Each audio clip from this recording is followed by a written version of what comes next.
Graça e paz, meus irmãos. Vamos dar início ao nosso momento de devocional. Hoje nós vamos meditar um versículo que se encontra no Evangelho de Marcos, capítulo 1, o versículo 35. Vamos ao texto. E levantando-se de manhã, muito cedo, estando ainda escuro, saiu e foi para um lugar deserto, e ali orava. Irmãos, o autor deste evangelho, como nós podemos ver, é o apóstolo Marcos. Este é o evangelho mais antigo. Aliás, este evangelho deu origem aos outros, o livro de Mateus e de Lucas, que são os evangelhos sinóticos. Sinótico, uma palavra grega que o sin significa semelhança e o óticos ali de ótica, então mesma visão. Ambos os livros de Mateus, Marcos e Lucas trazem as mesmas narrativas, claro, com detalhes diferentes, porém as mesmas histórias. João, por sua vez, ele tem uma forma diferente de retratar Cristo, por isso o Evangelho de João não está dentro dos evangelhos sinóticos. O Evangelho de Marcos, provavelmente ele foi escrito entre 60 a 70 depois de Cristo, e foi escrito para os cristãos gentios, nos casos romanos em especial. Por isso que ele apresenta Jesus como servo sofredor, o Filho de Deus. Este versículo que nós acabamos de meditar, o versículo 35, ele está situado no início do ministério público de Jesus. E esse versículo vem logo após eventos intensos. Quando nós olhamos para o versículo 21, nós temos a seguinte informação. Entrando em Cafarnaum, logo no sábado, indo ele à sinagoga, ali ensinava. E maravilhavam-se da sua doutrina, porque os ensinava como tendo autoridade e não como os escribas. Então, neste mesmo dia, Jesus, num dia de sábado, entra numa sinagoga em Cafarnaum e começa a ensinar. E o modo a qual Jesus está ensinando desperta a atenção dos que ali estão ouvindo, porque eles percebem que Jesus ensina não como os escribas. Os escribas eram aqueles responsáveis por confeccionar os rolos sagrados. Então, é interessante porque nós vemos um contraste. Nós vemos uma classe que está muito acostumada com os textos, porém não ensina com autoridade. No caso, os escribas. E aqui nós vemos Jesus, que está ensinando, e o próprio povo o vê como uma autoridade. Primeiro compromisso de Jesus, sinagoga ensinando. Vamos para o segundo compromisso de Jesus, vamos dizer assim, o segundo ato de Jesus naquele dia está em 1 Marcos, do 23 ao 28. Jesus expulsa um demônio na sinagoga, é o que está escrito, versículo 23, acompanhe comigo. E estava na sinagoga deles um homem com um espírito imundo, o qual exclamou dizendo: que temos contigo, Jesus Nazareno? Vieste destruir-nos? Bem sei que és o Santo de Deus. E repreendendo-o, Jesus disse: cala-te e saia dele. Então o espírito imundo, convulsionando e clamando com grande voz, saiu dele. E todos se admiravam a ponto de perguntarem entre si, dizendo: que é isto? Que nova doutrina é esta? Pois com autoridade ordena aos espíritos imundos e eles lhe obedecem. E logo correu a fama por toda a província da Galileia. Peguem esse dado do versículo 28. E logo correu a sua fama por toda a província da Galileia. Segundo ato, Jesus agora está pregando e um homem com um espírito imundo manifesta ali. Jesus dá ordem e ele é liberto. E vai dizer aqui a palavra do versículo 27 que o mesmo questionamento se apodera, como o questionamento anterior diante do ensino de Jesus, o ensino de autoridade, versículo 27. E todos se admiravam a ponto de perguntar entre si, dizendo: que é isto? Que nova doutrina é esta? Pois com autoridade ordena aos espíritos imundos e eles lhe obedecem. Então nós vemos do versículo 21 ao 22, Jesus como mestre ensinando, e agora Jesus como Messias, Filho de Deus, mostrando a sua autoridade também no mundo espiritual. E isso espanta, e isso traz curiosidade, porque eles até então não haviam visto tal manifestação. Por isso que eles dizem, que é isto? Que nova doutrina é essa? Dá a entender que eles nunca tinham presenciado tal ato de alguém manifestar com o demônio e pela autoridade eles serem libertos. Porque muitas pessoas, meus irmãos, trazem versículos, mas não têm autoridade para ensinar. Nós não somos respeitados no mundo espiritual pela quantidade de versículos que nós conseguimos decorar. Nós somos respeitados pelo nome de Jesus.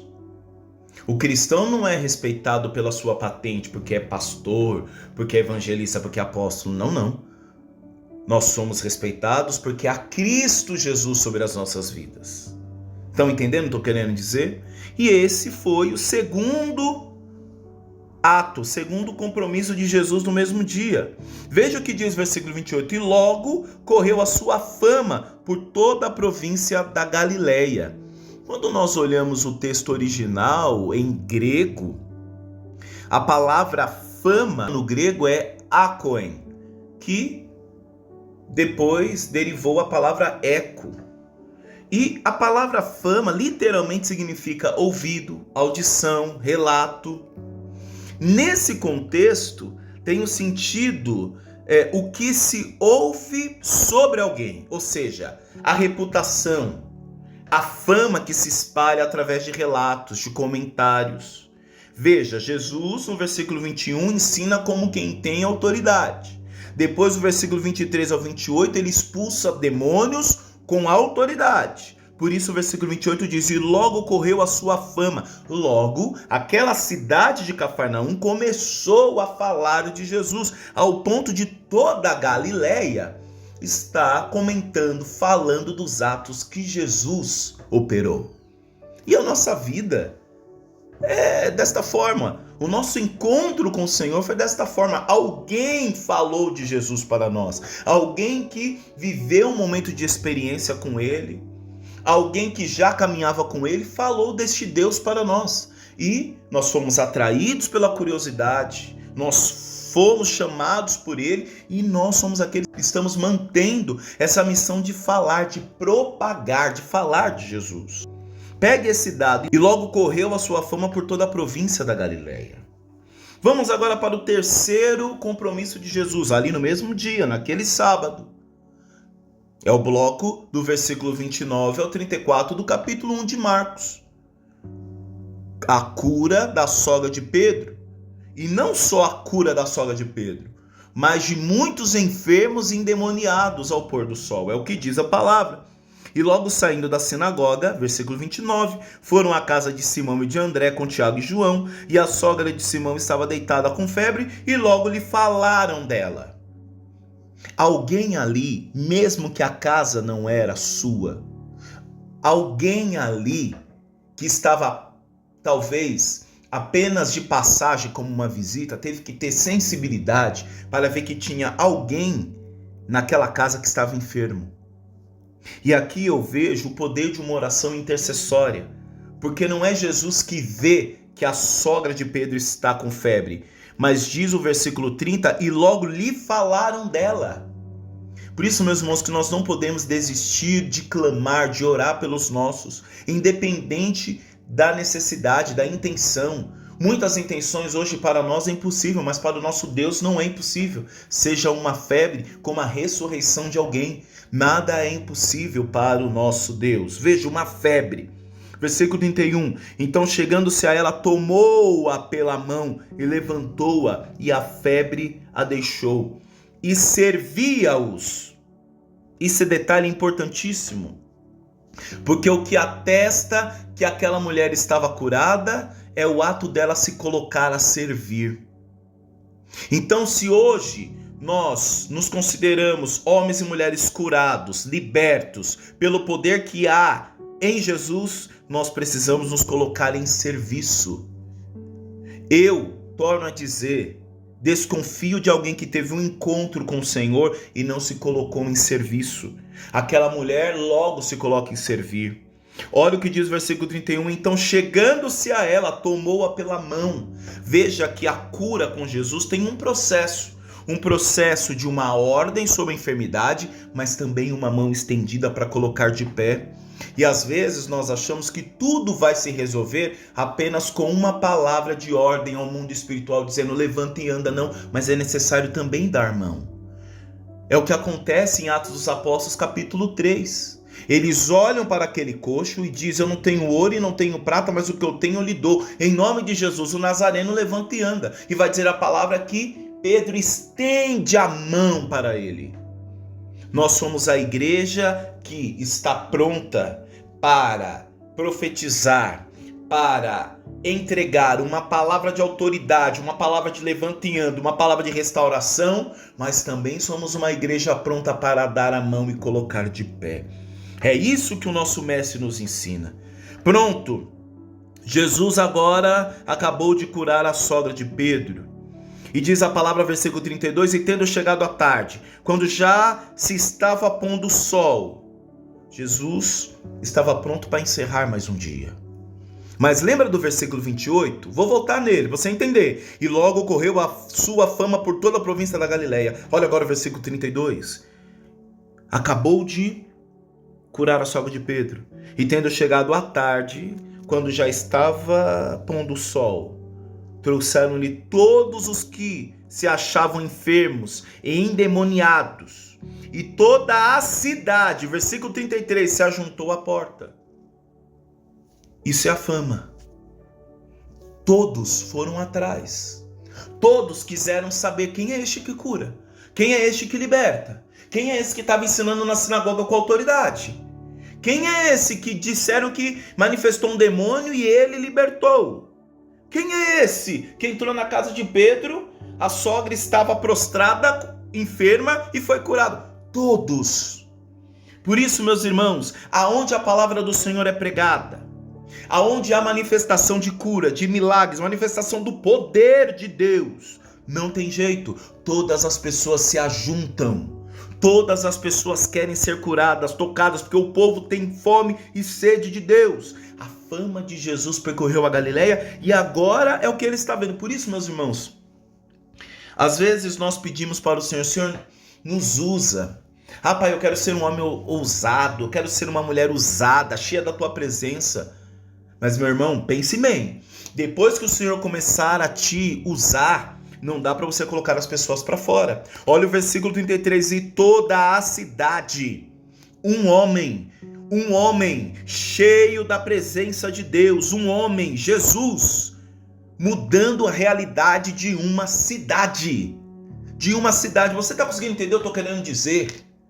O poder que há no evangelho do Senhor, o poder que há no nome de Jesus. Uma cidade se ajuntou à porta. Aqui o sentido é, todos foram ali na porta, a cidade inteira. Veja o poder que há no evangelho de restauração, de transformação. Versículo 34, ele continua dizendo, e curou muitos que se achavam enfermos de diversas enfermidades. Diversas enfermidades. Por isso, meu irmão, pense aí. Se há alguém enfermo na tua casa, se há alguém doente na tua casa, talvez o médico já desenganou, talvez essa pessoa já está na fase terminal desta doença, mas a palavra do Senhor diz que Jesus curou muitos que se achavam enfermos de diversas enfermidades. Não há barreira para este Deus, não há limites para este Deus. Sobre a igreja existe uma autoridade espiritual. O Senhor disse que nós iríamos impor a mão sobre os doentes e eles haveriam de ser curados. Então que voltemos a esta prática, a este ato de fé de impor a mão e de pedir a cura, a restauração, a transformação. E não só foi cura física, mas também cura espiritual. E diz, e expulsou muitos demônios, porém não deixava falar os demônios porque o conhecia. Então aqui dá a entender que a cidade foi atrás da cura. A cidade foi atrás da libertação. Por quê?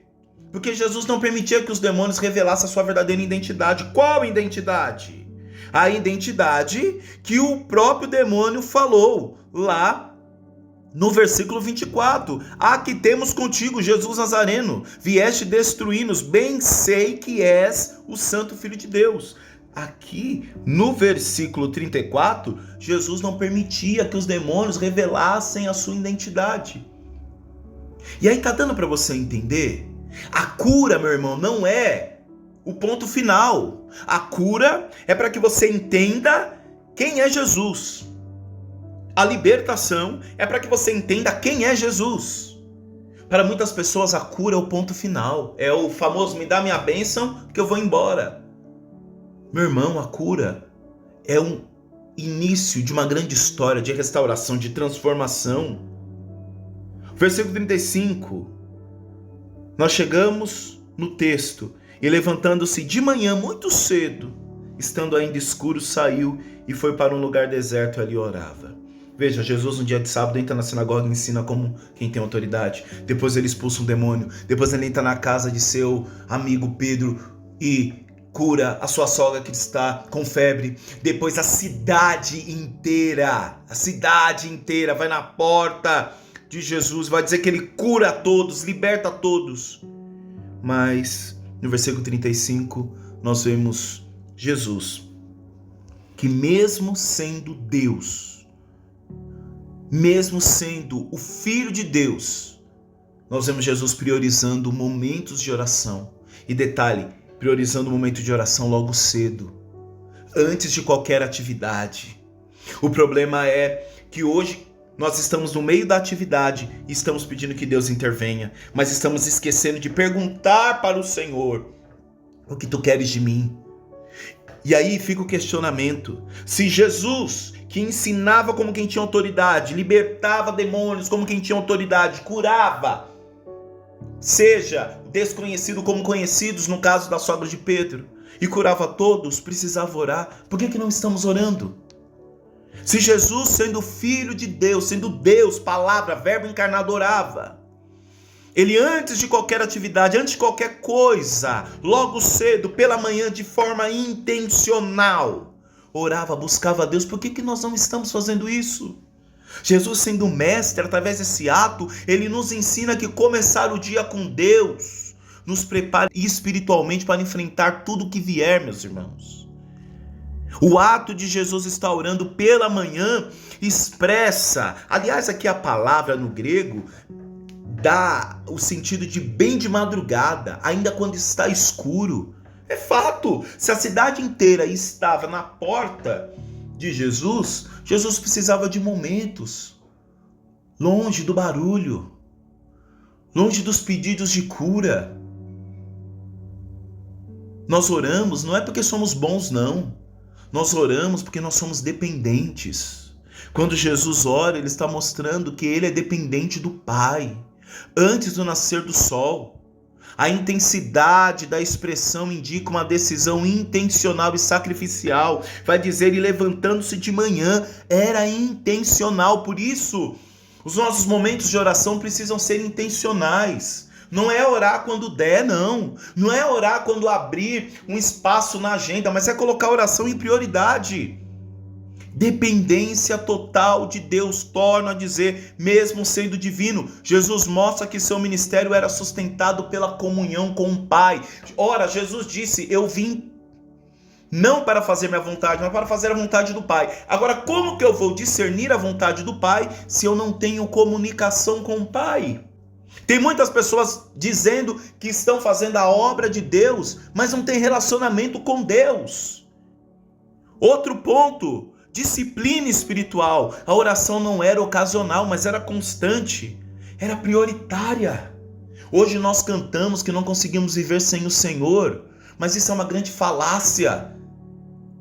Quanto tempo faz, meu irmão, que você não ora? Quanto tempo faz que você não se reúne com seus irmãos de fé? E eu não estou dizendo aqui que a ação de Deus só acontece, ou que para ela acontecer é necessário você estar no meio dos irmãos. Não é sobre isso. Mas eu estou dizendo há quanto tempo faz que você não tem um momento reservado para orar ao Senhor? Exemplo. Depois não vai adiantar você falar para o seu filho, você precisa orar, se você não ora.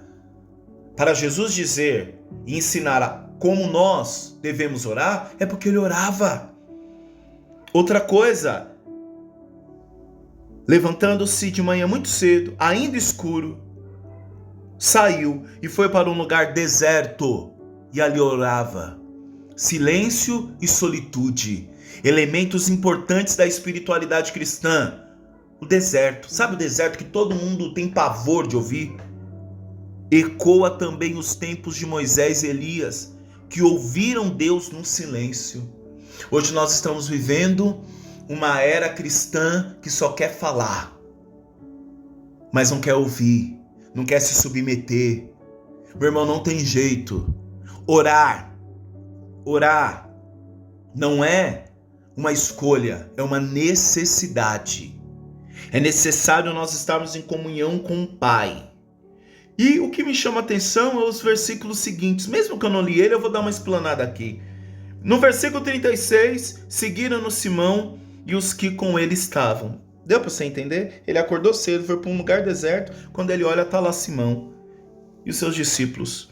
Por quê? Porque o versículo 37 diz: e achando-o disseram, todos te buscam. Olha o que Jesus vai dizer.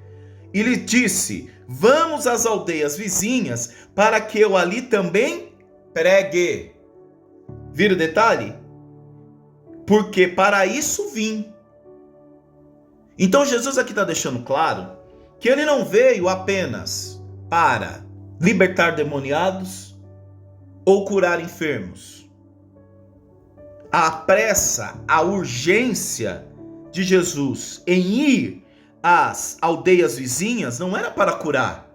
O povo ia atrás dele para ser curado, mas a pressa que Jesus tinha fica aqui evidente no versículo 38. Para que eu ali também pregue, porque para isso vim. Agora eu te pergunto, meu irmão, você sabe para que você foi levantado? Porque talvez a gente diz, não, eu sou pastor, eu sou evangelista, eu sou. Tá, mas você sabe para que você foi levantado? Você já entendeu qual é o seu propósito, o seu sentido nesse reino? E o versículo 39 termina dizendo: e pregava na sinagoga deles por toda a Galileia e expulsava demônios. Veja que no versículo 21 ele começa em Cafarnaum. No versículo 28, depois dele ter ensinado com autoridade, libertado aquele demônio com autoridade, versículo 28 diz: e logo correu a sua fama por toda a província da Galileia. E agora, versículo 39, encerrando este devocional, nós vemos que Jesus continuava a pregar nas sinagogas deles por toda a Galileia e expulsava os demônios. Não tem como conter a palavra do Senhor, não tem como conter o poder que há no evangelho salvífico de Jesus.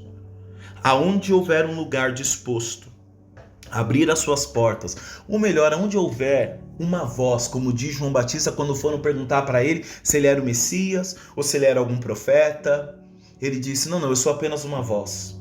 Aonde houver uma voz disposta a anunciar o evangelho, as boas novas, meus irmãos, precisa que apenas um inicie para esse evangelho ir tomando campo, cidades, províncias. Tamanha é a sede, a necessidade do nosso povo em ouvir a palavra de Deus. Mas nós precisamos estar em oração, meus irmãos. Nós precisamos entrar nessa dinâmica da dependência. Torno a dizer, se Jesus, sendo Deus, Filho de Deus, o servo sofredor, como Marcos o apresenta em seu evangelho, orava, por que nós não vamos orar? Mateus 6,33, busque, pois, em primeiro lugar o reino de Deus e a sua justiça, e todas essas coisas lhe serão acrescentadas. Isaías 50, versículo 4, o Senhor Deus me deu língua de eruditos, para que eu saiba dizer boa palavra ao cansado, ele me desperta todas as manhãs. Lamentações capítulo 3, versículo 22 e 23, as misericórdias do Senhor são a causa de não sermos confundidos, renovam-se cada manhã. Salmo 5, versículo 3, que inclusive nós meditamos dias atrás no devocional. De manhã, Senhor, ouves a minha voz. De manhã, te apresso a minha oração e fico esperando. Amém, meus irmãos?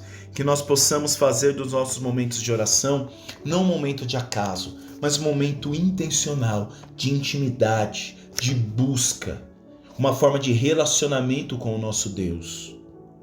Amém? Vamos orar. Pai querido, nós te agradecemos por este momento de devocional, Pai. E que o Senhor, ó Deus, a cada dia vem despertar em nós a necessidade de estarmos em constante oração. Que nós consigamos entender que aquele que ora pouco, talvez ora pouco porque não tem muito motivo para agradecer ou nada para pedir. E quando olhamos para a nossa vida, nós vemos que nós temos muito que agradecer, então temos muito que orar. Nós te agradecemos, ó Pai, porque o Senhor nos deixou a oração como uma forma de relacionamento, Pai. E não há como nós realizarmos as tuas obras, a tua vontade, o teu querer, sem conhecê-las. E a melhor forma de conhecê-las é através da oração. Por isso, ó Pai, que os nossos momentos de oração não sejam corriqueiros. Que os nossos momentos de oração não sejam de forma atropelada, ansiosa, mas seja um momento reservado, um momento de escuta, de silêncio, um momento de intimidade, um momento, ó Pai, ao qual nós colocamos total atenção, carinho, nos debrucemos naquela hora, pois através dele estaremos em contato com Cristo Jesus e Deus nosso Pai. É o que nós te pedimos, oramos e agradecemos no nome de Jesus. Amém. Meu irmão, minha irmã, Deus abençoe, forte abraço e até a próxima. Tchau, tchau. Fique com Deus.